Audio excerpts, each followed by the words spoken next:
This is the A.C.E.S Junkyard Podcast, the armored combat escalation services since 3015.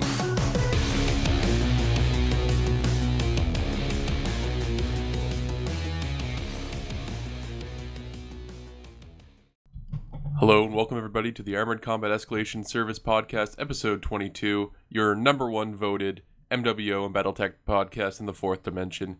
I am your host. I'm not my host, but I am your host, Brandon, also known as Cattra, Kell. Today is Monday, July 13th, 2015, and I am joined by a number of people today. Of course, we have our lovely co-host, Tierkron. How's it going? Always good. And we got Scar with us. How's it going, Scar? I think Scar's dead. Okay. Of course, we got EL, Hell's Dog, and Joe Joxy. How's it going, guys? Good. Hey. Good. All right, so I guess I kind of do the memo worlds again. I think are we? Do we still have practices on Monday? No, we don't have No, practices not until currently on Monday. Shim is still pretty busy, and no one's really taking over that spot. My Monday nights have gotten a little bit hectic, so after the podcast, I usually have to get off for at least an hour or two to work on a couple things. So I don't think anyone has picked up Monday night practice. I think Wednesday night is still going. I know last Friday we didn't have Friday night practice because Rush, Rico, myself, and at Illyrium were all doing the beer brawl match that night, and by the time we got off, we were all pretty whooped from it. So Rush decided he'd, not do practice that night.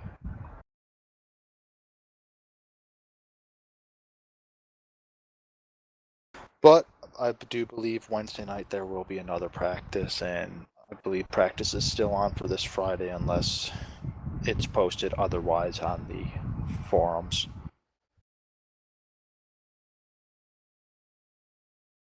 All right, that's good to know. So we might as well hop right into everything here. Got a couple things we can talk about today. First of all, let's hit the big one, the big thing that came out and that everyone was kind of looking forward to, and that is the River City expansion. So that came out in the recent patch. Personally, I think it's probably one of the greatest things that ever happened so far, but I just want to get what you guys' thoughts, likes, dislikes about the map, what could have changed, what you want to see, that sort of thing. I really like it. I think it really shows PGI's commitment to the game and how far they've come since they first started this game. So wow, actually it's almost what now, 3.5 years roughly, Something like that, almost 4 years. Yeah, I mean it definitely shows their drive to improve. The map is phenomenal. It's head and shoulders above the previous River City. It's that grainy kind of yellowish filter that sat on River City is gone for the most part. It's bright. The dynamic lighting is good. Just the expansion. There's so many places to go and to look into it, and it's just phenomenal. And you can see that a lot of time and effort was put into building this map, and all of the little lessons that they've learned was developing maps for regular play since the first couple since closed beta, and all the lessons they've learned for developing maps for CW, they've all accumulated into River City, into the new River City map, and it's just phenomenal.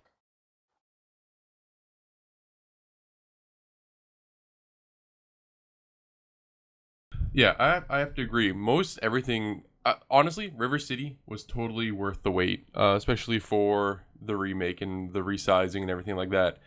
I've only gotten it on Assault, which brings back the problem with Assault in general, which is back capping, because now that they took the turrets out. And River City's now big enough that the lights are once again going in behind and backcapping. So I've never had an actual big brawly type fight yet with River City, but from what I've seen and from being able to move around, seems pretty spacious, seems pretty fun. So I can't wait to get in there and actually have a match that doesn't involve rushing the enemy's cap or playing another game mode other than Assault. But yeah, no, so far it looks beautiful. The amount of details, being able to kick trees over is great. I love that. Yeah, I've only gotten skirmish so far, so I can't speak to any of the points on there for conquest or for assault yet. But I will agree with you, Cattra, that I don't particularly care for the fact that they removed turrets from assault. I understand why they did, but I don't agree with that decision. If anything, I would have said, keep in the turrets and just limit them to medium lasers, and maybe reposition them so that they can't spot for a team. But completely removing them, I've gotten a couple regular matches where, yeah, you're seeing of a good fight develop, people jockeying for position, and then one or two guys run for the cap for the other base, and suddenly, not only is the team you're on yelling at them to get off of it, but the team that the opposing team is yelling for them to get off of it because everyone wants to fight, and you're only 6-7 minutes into the match, barely anyone's gone down yet, and suddenly the bars for the base capture is dropped almost to less than 30% left on it. So it's something that PGI is going to eventually have to address, but I don't know how it plays out on River City yet because I haven't gotten it, but skirmish on it is incredibly fun. I would imagine skirmish would be fun because you'd actually have to fight rather than cap or anything like that. Yeah, but no, all the expansion points I think are really well done. I think I finally overall it's probably one of my new, at least top. I shouldn't say like top 5 best maps, but I think it's definitely up there. It's like I'd say probably my second or third favorite map as far as like aesthetics go. Yeah, I'll definitely say this, with the way it's been rebuilt, I have yet to get a match on it that played out like like any matches previously with the old River City map. I did, no one was playing NASCAR, trying to race into that lower city area by the refinery, or race to the Citadel to hold the Citadel, or race up to the dropship to hold up there. A lot more dynamic fights I've been seeing on this new version of River City, and it really is a shot in the arm for the game. So I'm really eager to see what else they have in store for us as they move into Forest Colony and the other maps after that.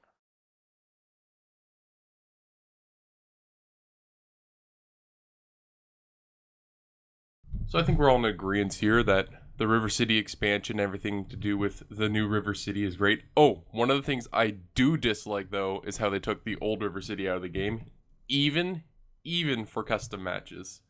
That really kind of irks me because I still think, as much as people didn't like it or anything like that, having another map that something could happen. I mean, it's pretty much the same map, I know, but I think personally, if someone wanted to do a custom match on the old River City, or River City Night, especially in the comp leagues and stuff like that, where they've been playing on the maps for so long, I think they should have just at least kept it in there as something. If people wanted to load up that map in a custom game, then they should be able to do it. But that's maybe just me.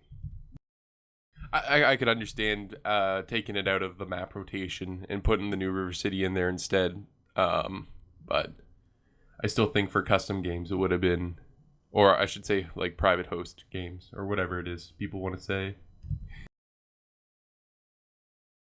But let's move on to our next topic, which is also about expansion, and that's the Forest Colony expansion. And of course, we've seen a few sort of Timbit sneak previews via Instagram, as well as a few screenshots and stuff like that. And we did have a preview of it in the weekend update, which was nice. Yes, they did a couple screenshots there. And I have to say that I am also excited for this, because if it's anything like the River City expansion, I am going to probably love it. I like the fact that there are actually large trees on it. You actually feel like this is living up to the name of the map, Forest Colony. The old Forest Colony that we currently have in the rotation, there's really not many trees on it. So why it's getting called Forest Colony is kind of odd. I would think maybe like Fjord Colony, or False Bay Colony or something like that, because the water in the beach area is a far more predominant feature on the current version of it. So to see actual trees, and they're not small trees either. They're big trees. They're like redwood-sized trees, which is really nice to see. It makes you feel almost, when you see some of the mechs that they were showing running around near those trees. I believe one was a mist lynx and another was a Jenner.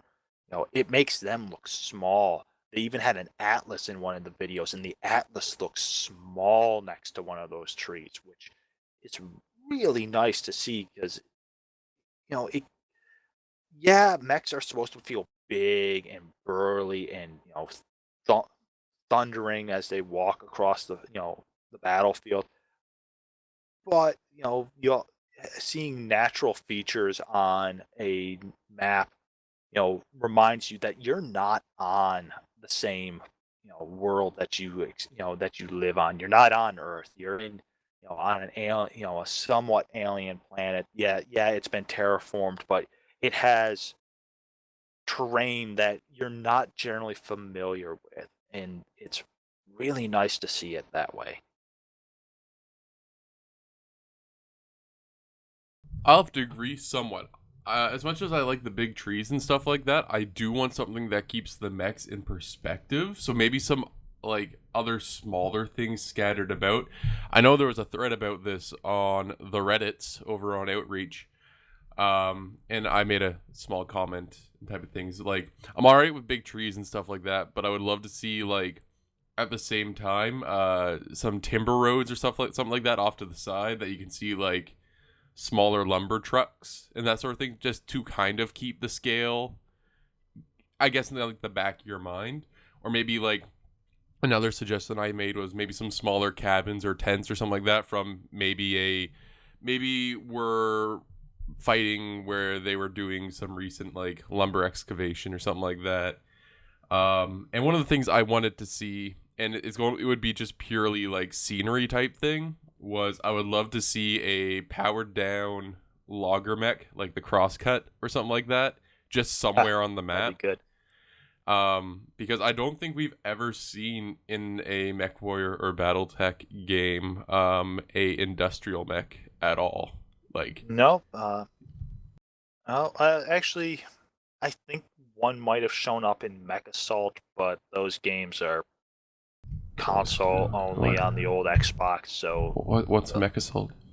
Yeah, let's not talk about them. There's actually, that's one of the things we might want to talk about a little bit later on in the podcast, but we'll save that for later on the podcast. But yeah, no, it's just something to keep scale in check, I guess, because with the trees, you don't want it to make it, like, as much as having giant things around you is always cool, sometimes you want to keep some scale kind of in check.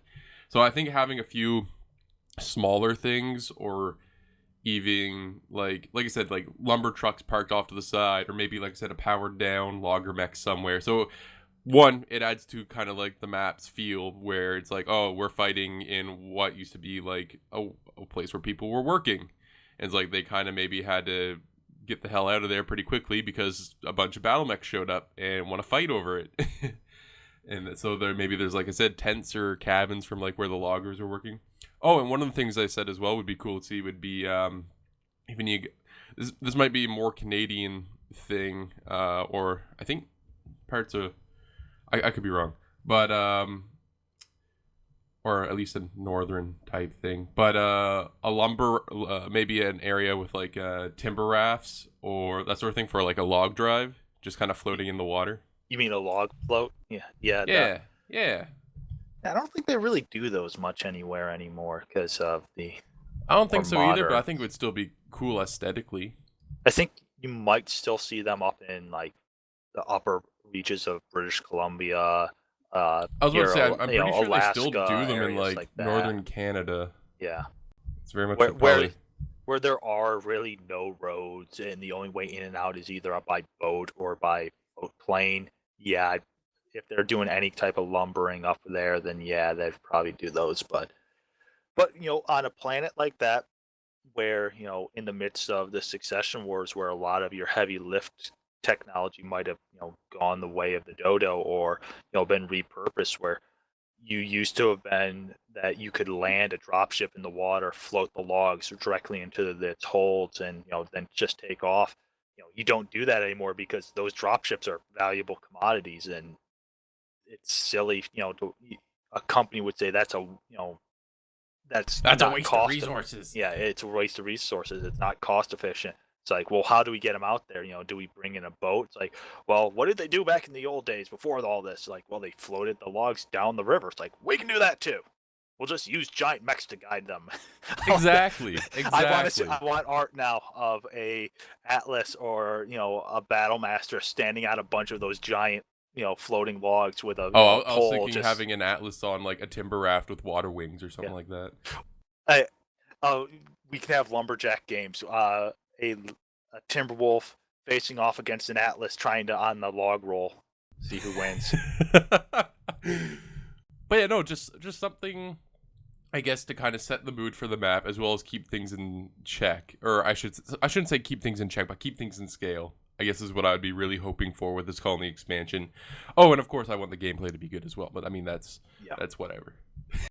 and That's a given. yeah. My only concern with it that I could see, and this is just from the little bit that they're showing us, and it's probably because just how early on in development this map is, that when they looked towards the sky, it was you really didn't get an idea of what the skybox is. You didn't really see like a canopy of from the trees, with leaves and branches.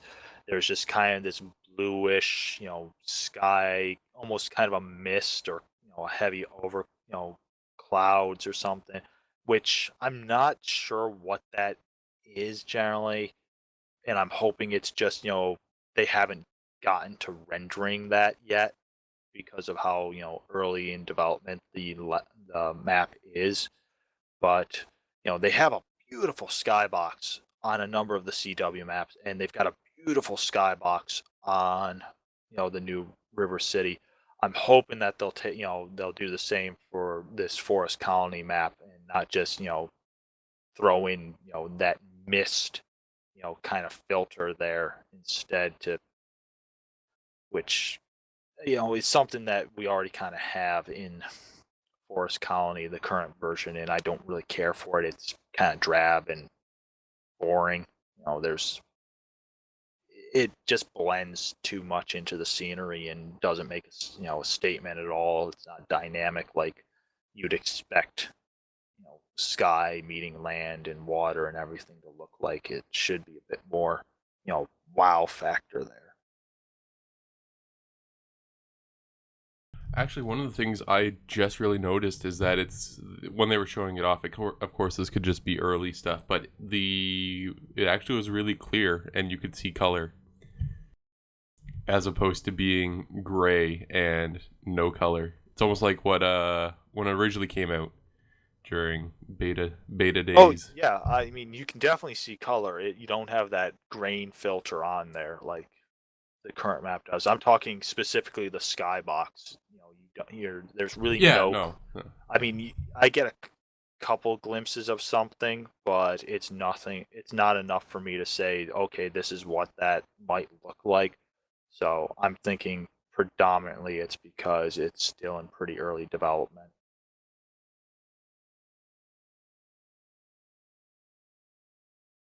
But at the end of the day, because I mean, we're just sort of getting our first looks at it. At the end of the day, again, as much as people may not like it, if they have to delay the Forest Colony expansion, like I said, even for a month or two, and it comes out as good as River City, I'll take it. I don't care. I want it just to look good and play well. So take as much time as you want, and this is my personal opinion, but take as much time as you want, PGI. Make it just look pretty and make it be fun to play on.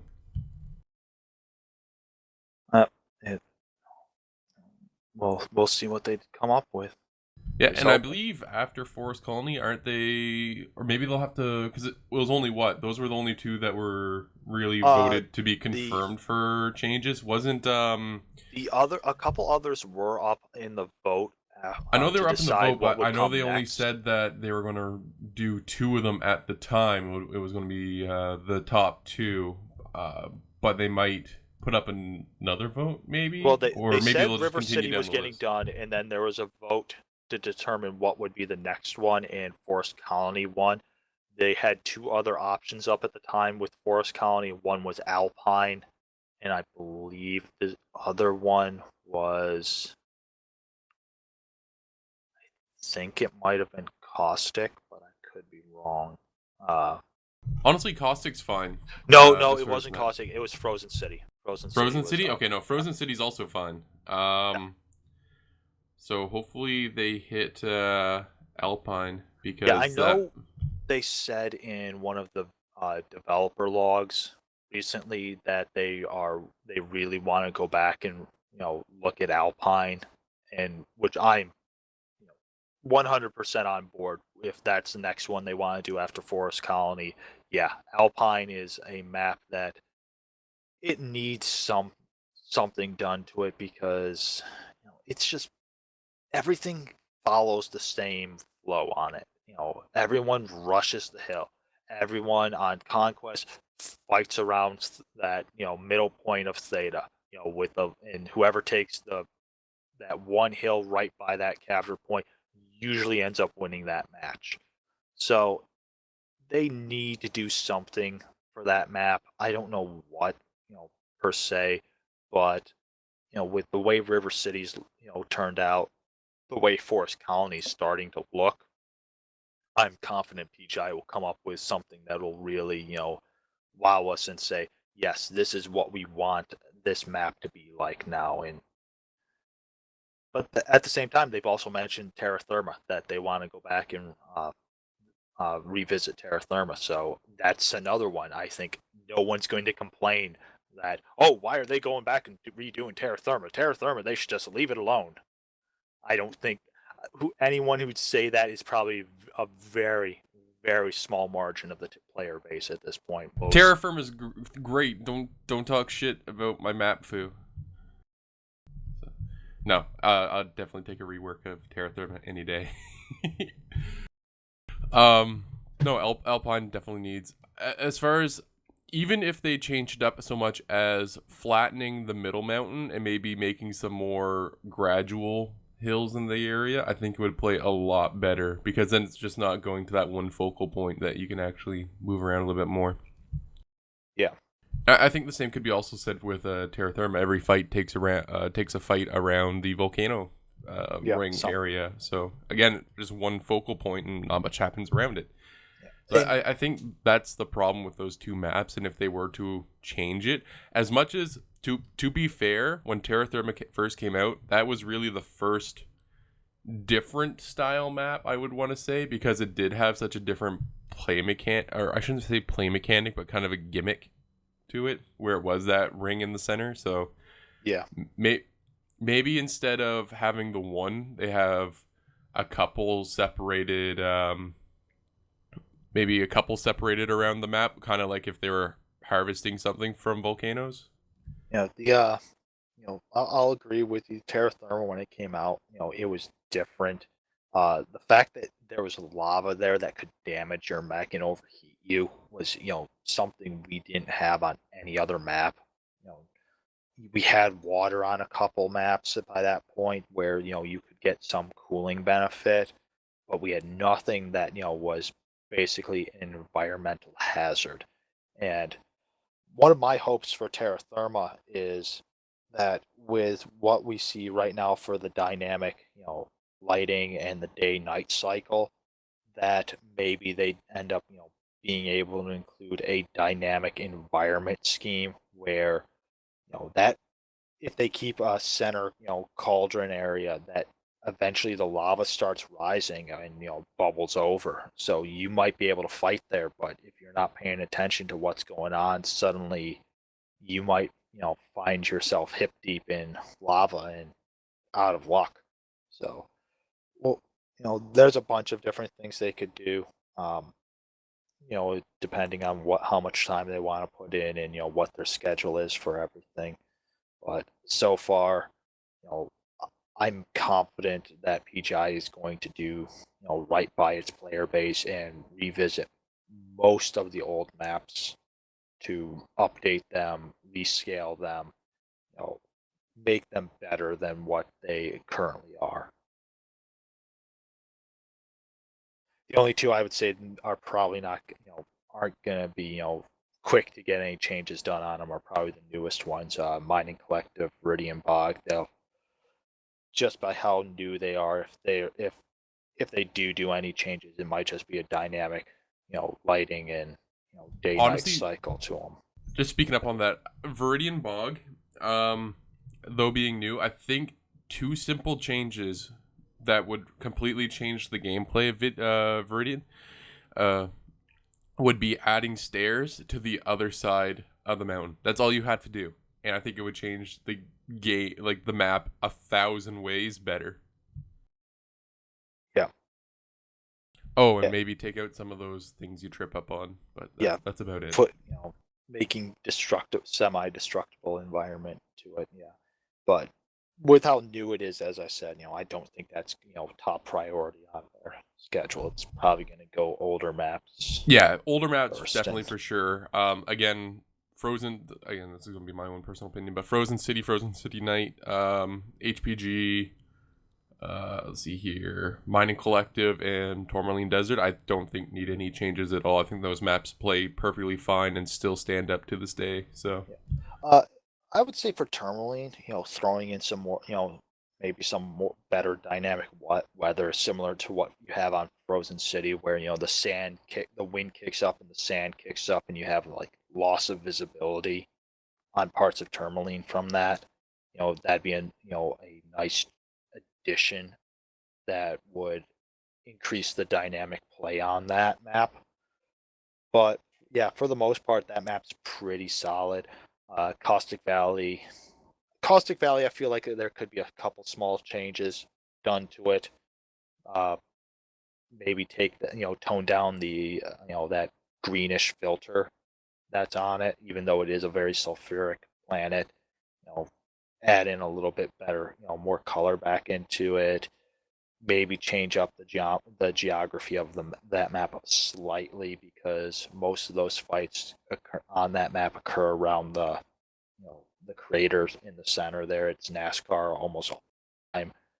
You rarely see fights outside of that area, so maybe oh, a couple changes here and there on that, but for also the I most forgot to part, that map's include pretty solid. Canyon Network and Crimson Straits to the maps that are pretty alright. Actually, Yeah. I lied. I think there could be a few changes with Crimson that will that could change things up to be pretty good. But overall, it's a fun map to play on. Yeah. I still want to see a winter variant of Crimson Strait, like a snow map, Yeah. like we've seen before. I don't know But so much about a kind of want to winter see version. that D4, D5 pass like avalanched in so you can't get over it, forcing the fight more into the city. See, I don't know about that. I still go back to my standby for that map. I want to see like a typhoon hurricane smacked version of that map where it's stormy. You see lightning going off. Wind and rain. Areas flooded out. Just the worst possible situation to be fighting on that map where, visibility could disappear at any moment. Throwing night vision on to try to get, a better visualization might not work, because if a bolt of lightning goes off, you might be slightly blinded for a second. I I feel that would make that map far more dynamic in that regard. A winter version, I don't know. It just feels to me that's kind of, that's the easy way to go. It's the cheap answer, and it doesn't add a whole lot to that map overall.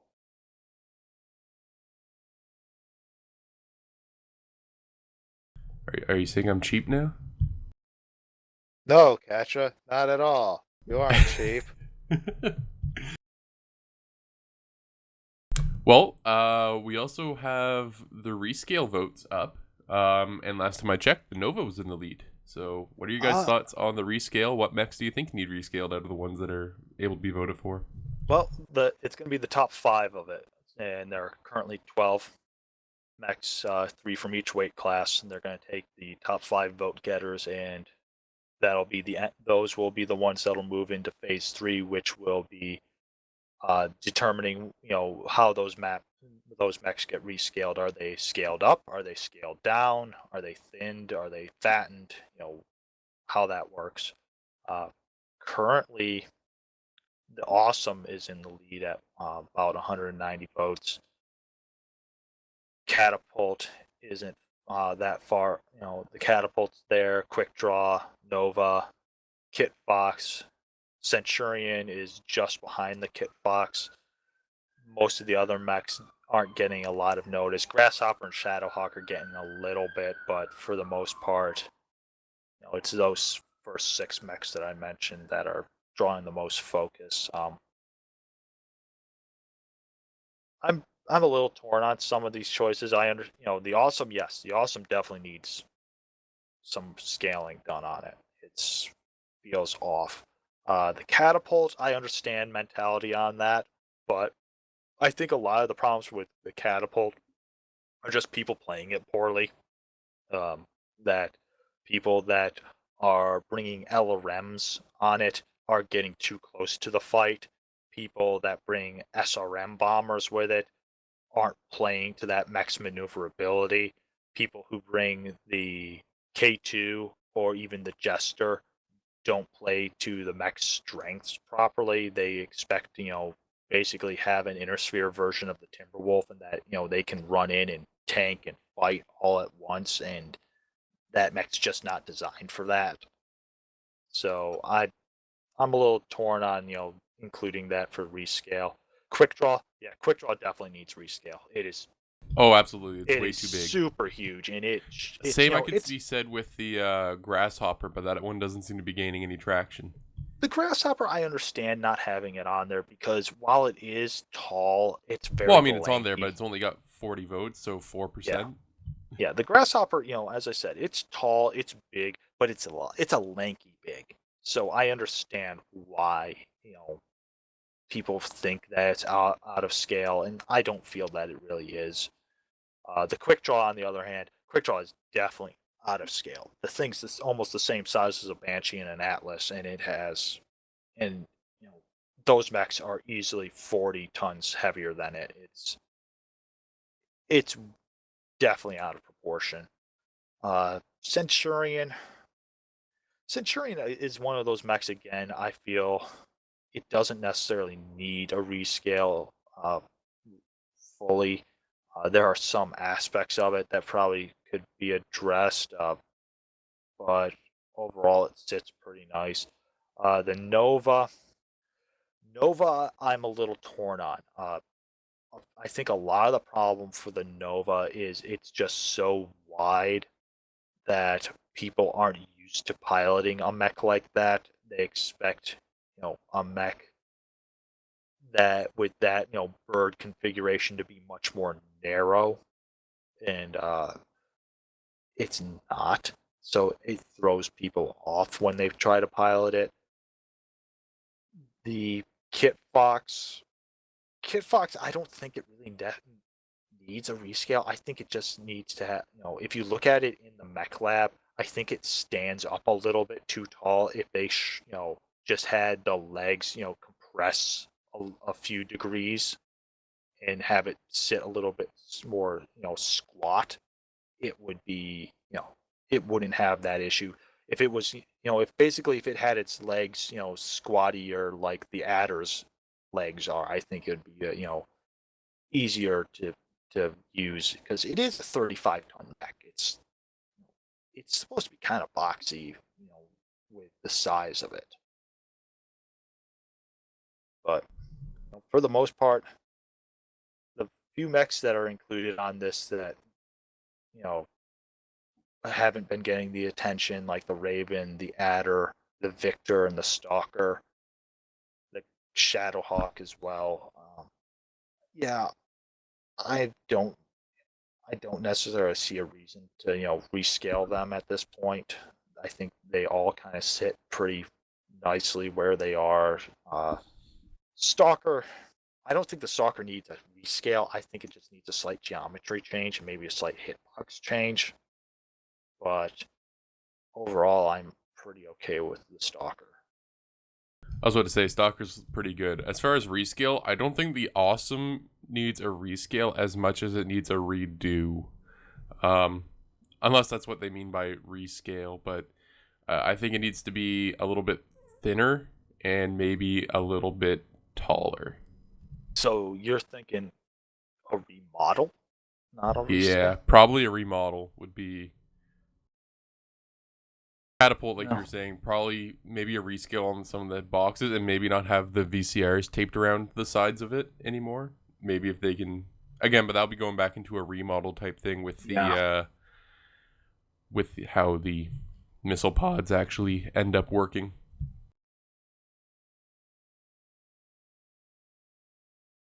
But yeah, no, rescale should be fun. Hopefully we get our top 5. And again, I'm looking at it here now. The Awesome is actually in the lead now. It overtook the Nova, so it's currently going. I could be wrong. I believe it goes Awesome, Nova, Catapult, Quick Draw, and then the Kit Fox. I believe that's the current top 5 in that order. Yes. As of 7/13/2015 at 8:50 p.m. Atlantic time. So just a timestamp when this happens, so someone doesn't listen to this tomorrow and be like, "That's bullshit." The last night the Stalker went to first place. Which if the Stalker suddenly jumped to first place, that'd be a dynamic shift in voting pattern. But second here, I gotta make I gotta make 200 Smurf accounts. Just give me a little bit of time. The other thing, with these votes, a reminder to any listeners that this poll is only up until sometime Wednesday, the 15th. So if you are listening to this podcast on Wednesday, you might not be able to vote in the second part, this part 2 voting. You'll have to wait until part 3 comes out, which is probably either afternoon of Wednesday or sometime during the day on Thursday.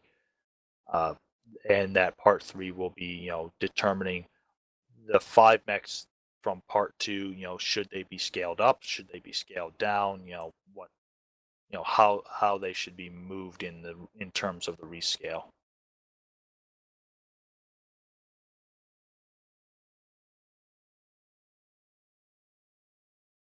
But yeah, rescale. Speaking of rescale, do you know what I hope's really rescaled, Tycron? Or not rescaled, but scaled properly, Tyrcron? What?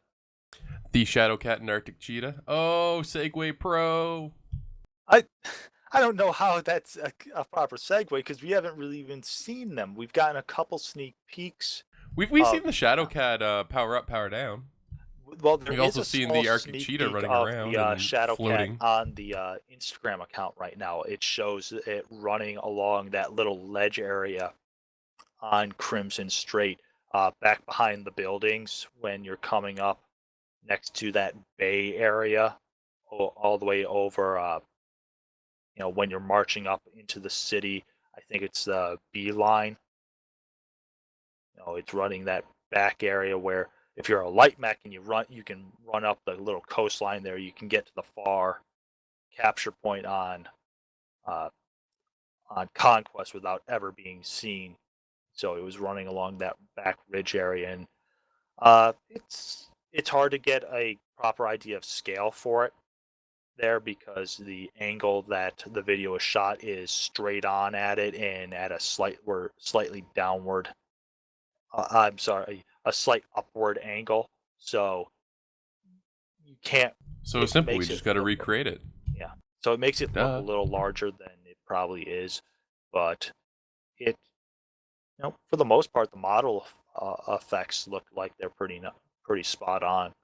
Uh, and we have seen the Arctic Cheetah running on Canyon Network on Instagram as well. That one, the Arctic Cheetah looks funny. I'm sorry, it looks kind of goofy, like it should be like it's a safety or a wide receiver for a football team with the shoulder pads and everything. It's kind of goofy looking, but it'll be. I think that one's going to be a fun mech anyway. But no, I'm hyped for those 2 mechs coming out. What, next patch? Yep, next Tuesday. So not tomorrow, the 14th, but next week, the 21st.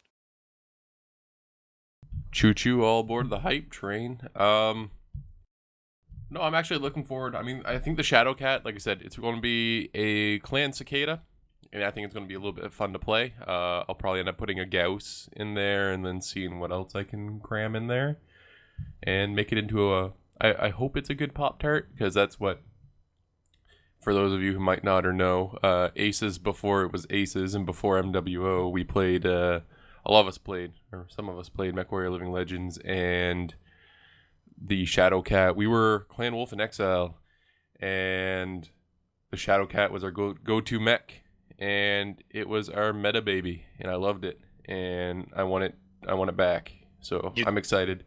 You do realize the prime variant of it comes with a Gauss rifle, right? You shut your whore mouth. I know what I'm talking about. If you got the pre-order in the special, limited window, if you got in your order before that closed, the P variant also has Gauss rifles. So if you ordered but the on question is, time, how much Cattra, ammo you're does gonna it get have? I think we all know the answer to that. Not enough. 2 tons. Exactly. You need at least another ton in there, and you get some medium or small pulse lasers in there. The Prime comes with Gauss rifle, 2 tons, 2 medium lasers, and an active probe. The P variant comes with a Gauss rifle with 2 tons of ammunition, 6 machine guns, and a ton and a half of machine gun ammo. So, yeah, I'm still going to take that Shadow Cat P variant and put 7 machine guns in there, and there's nothing you can do to stop me. Yep, you have fun with that. I will. I'm gonna wreck everybody. I'm gonna be top tier MLG Pro. You just watch. I'll make G-Man put the 7 machine gun Shadow Cat tier 1 meta long range. I'm gonna laugh when I'd laugh about that, but considering that I have seen people take 12 Flamer Novas out and actually win with them, I'll bite my tongue on it. And actually, I'd be happy if I just broke 100 damage. But no, those are coming out. I'm excited. I think they're going to be fun to play with. I mean, Arctic Cheetah is probably going to be if not one of the best clan light mechs, because it's pretty much just as fast. The only advantage really, as of right now, pre-release, that the Inner Sphere has over clans is the light mechs. And the Arctic Cheetah, when it comes in, is going to change all of that, because it's going to be almost on par with the Inner Sphere light mechs, at least until the Wolfhound comes out, and then again the Wolfhound will become the fastest mech in the game. I believe it has the potential to be the fastest. Doesn't it get like a 315 or 320 engine, something like that? What about the Locust 3S?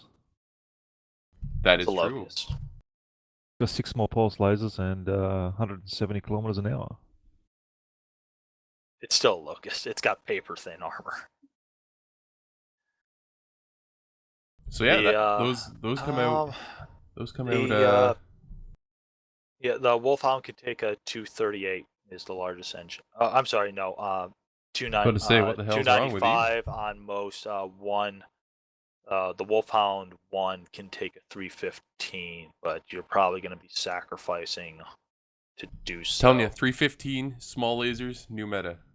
Yeah, but I disagree with you on the Arctic Cheetah being a game changer for the clans. Yeah, it's going to be a faster light than what they currently have, but it's still not going to be as fast as the Inner Sphere, considering that fire starters and ravens and Jenners all go about 140 or thereabouts.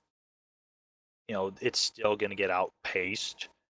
It's probably going to carry a slightly heavier weapons loadout, but the real key, I think, for the Arctic Cheetah is that it's going to have a Clan XL. So you're getting the speed, you're getting all the benefits of 130 speed without the kph disadvantages. with a lot of firepower, semi-decent armor, but survivability.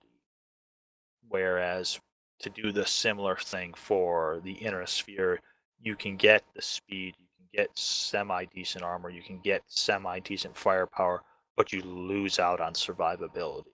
So it really, I don't think the Arch Cheetah is going to be, as happy, as this great, game changer that some people are touting it.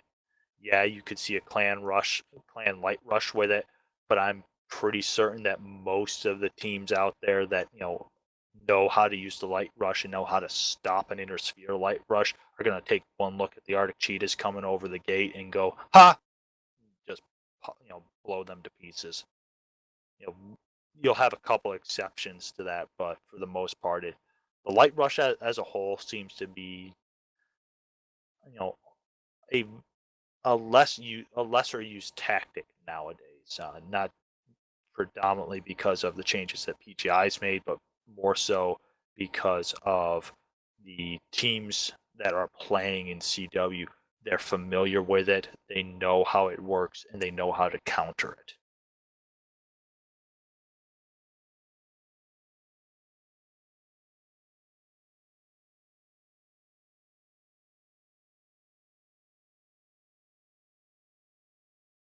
As well as new mechs, we had the 2 new hero mechs come out, as well as the event over the past, week or so? Yeah. Yeah. Speaking of which, congratulations to our A.C.E.S guys who are in the top, 75? 75. I know I've seen Jojoxy up there. I know I've seen Hills up there. I myself was up there until recently. And now I'm sitting back in 82nd place last time I checked. So. Yep. I didn't participate. I decided to save course you my didn't. MC. Because you're a scrub. Well, I decided that my MC would be better spent elsewhere. These two heroes. Actually, I'm not gonna lie. The Thunderbolt, like I said in the last podcast, probably it's not the best Thunderbolt, but it's actually pretty up there. I'd say it's probably my second go-to Thunderbolt. I strapped 8 medium pulse lasers onto it. I originally was running 6 mediums and 2 large pulse, and I decided why not just go full on maximum balls to the wall. So I just took those all off and made it into another Wubberine. Or not Wubberine, Jesus. Thunderwub. And no, it's been running fine. It actually runs pretty much on par with the Thunderwub. The variants of it that I've been running into the most are that 8 medium pulse that you've been running, a 4 large laser build, a double large pulse and multiple medium laser build, and one build. This one I ran into twice, and it shocked me enough that I feel I need to mention it. It was a 8 small pulse laser build that someone had strapped the biggest engine possible into that mech with. So it was running around like a crazy person, just firing small pulse lasers like mad. It was kind of hilarious to see. The Wolverine, though. I bought the Wolverine. Yeah. I've still yet to do anything with it, but chances are I'm probably going to put. Again, it runs into the problem, like I said in the last podcast, it's not interesting enough for me to really do anything with, and chances are, like with the last podcast, I'm probably going to just put 2 large pulse in it and maybe a medium pulse in that one arm, and hope to God I don't lose that arm. I only ran into the quarantine maybe like 3 or 4 times in the course of the week, and each time I ran into one, they were pretty much stock. So I don't know what people are running on it. Maybe one of our guys here who might have been running it can enlighten us into what the hell is this mech good for? Absolutely not. Oh, sorry, we might get copyright flag for that. Yeah, no, I don't know. The only thing I could potentially see is if they have, when they do implement the battle value type thing and look at the actual mechs internally and decide if how they're going to quirk them and that sort of thing individually.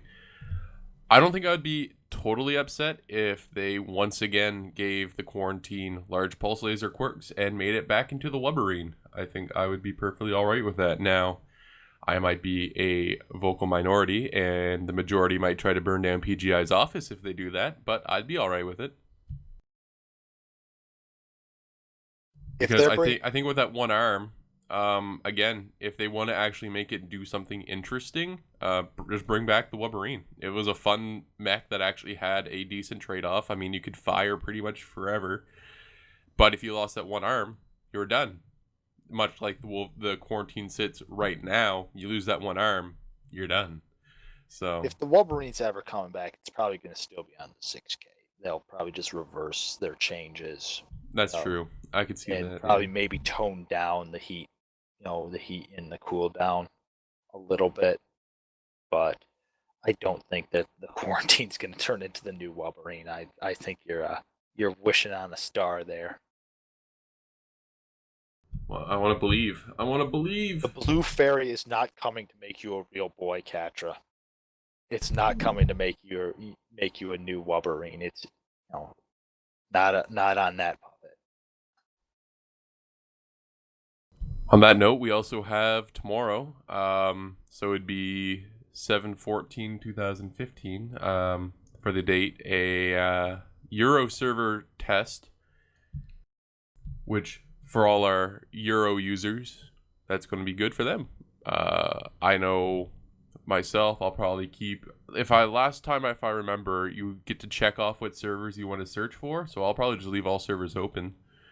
But yeah, test tomorrow, so make sure everyone, even in our North America users, make sure you go give out a test on that server so you realize how bad they've had it the past 3.5 years. And small clarification, because I have seen a number of people on both Reddit and on the MWO forums get this incorrect. While they are going to be implementing Oceanic Asia servers in Singapore, and they're going to be doing European servers, these servers are only for regular matches. So Assault, Skirmish, Conquest. CW is going to stay on North American servers. Russ has said this, Paul has said this. It's apparently that's where the largest contingency of CW players currently are. That, and there's also, I guess, their own issues with keeping track of the attack phase cycling and everything, that for their own housekeeping they have to concentrate it on the North American servers.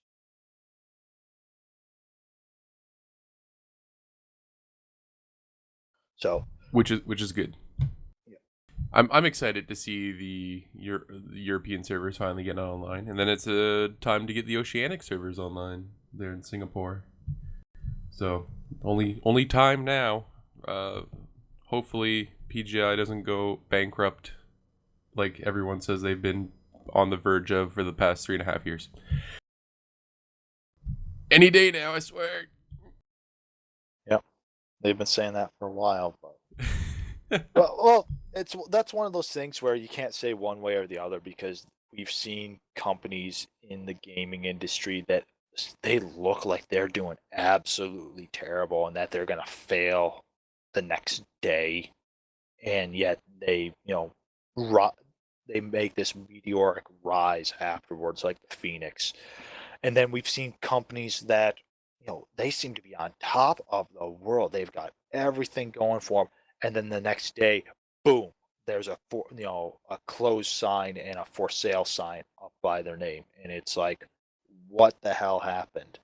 Uh, Probably one of the biggest, examples of this are the Big 8 studio that developed Reckoning, uh, some something of Amalur for EA. Uh, it was a RPG kind of, almost like World of Warcraft for single player. It seemed to be getting a lot of press, a lot of development. Everything seemed to be going well, and it was glitz and glamour over a decaying corpse of a company, which caught everyone by surprise, even a number of the people that were working there. So you never Didn't know. that happen to Real Time Worlds as well? Yes, yeah, Real Time Worlds is another For people who example. don't know, Real Time Worlds was the people who did Crackdown, which was fairly successful, if I recall correctly. And also the one that bankrupted them, or rumored to have bankrupted them, was APB, which I think another company acquired. Well, I know that another company acquired because you can still play it. I believe K2 Network acquired it, if I remember correctly. But APB is also, again, that's what put down Real Time Worlds permanently. So, Yeah. So, oops. you can never tell from what's going on and what a company is and is not releasing, what their health generally is. People that are tied into the industry have a better view than, you and me and just the, regular players of a community. But even then, things can come out of seemingly nowhere in this day and age with gaming. So you never know what a company might do next. But here's hoping that PGI, has made it now almost 3.5 years with MWO. Let's, they've renewed their lease on the license for it up to, what was it? 2018, 2020, I think. Russ said in one of the town halls a long while back. It was sometime last year. So here's hoping that with, that they're renewing the lease and that, they're putting this much effort in, that, we're going to see this game continue for a long time.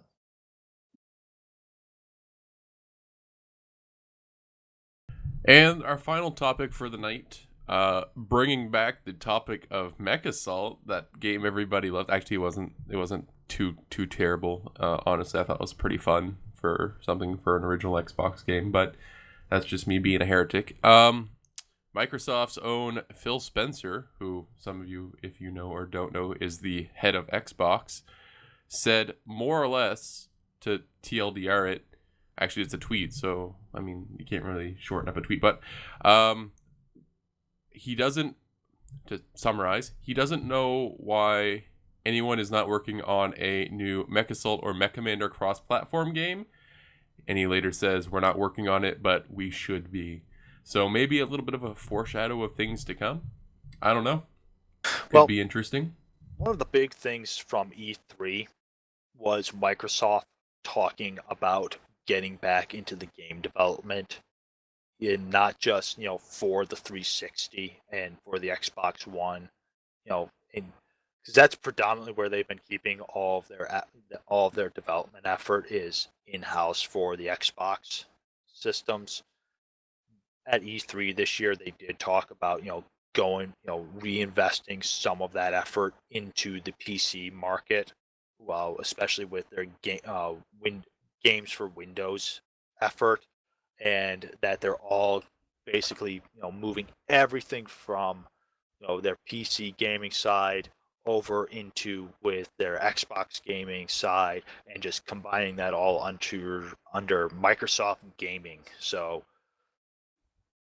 some people have speculated that we could be seeing, a number of what had been Xbox exclusive titles like the Halo series making their way onto Windows at some point in time. I don't know if you knew about this. I know I made a post in the A.C.E.S forums, but I think was largely ignored. But there is that Halo free-to-play in Russia. Yeah. On the PC, which actually I'm kind of hyped for, because I used to be a big Halo fan back in the day. Except for I never had an Xbox 360 until like kind of recently, which now I use as my basically DVD player. But I'd be excited for that. Also, I don't know about you, but my theory is, because remember, PGI still has to kind of pay Microsoft for licensing holdings and percentage of sales, I believe. I believe that's part of the contract deal. I don't know. I'm not a lawyer. But maybe Microsoft finally saw that, or maybe this is a sign that, hey, maybe MechWarrior Online's actually really successful and is actually making money, and now Microsoft wants a cut of their own. Who knows? We'll have to see what happens. It could also be part of the fact that, Phil of No Guts, No Galaxy, Sean Lang is his handle. If you are not aware of him, which I don't know why you aren't, but his effort with the Mech Commander, going in the and mod for doing, that. redoing that and working on that could have spreads a whisper in the right ear at the right time, and someone says, hey, why haven't we gone back and redone this? We've got all of these, like these real-time strategy games like StarCraft that are really popular. We used to have a franchise like that, didn't we? Oh yeah, we had this thing called Mech Commander. Well, why aren't we building that anymore? I don't really know. And suddenly you have I'd take a new Mech Commander any day.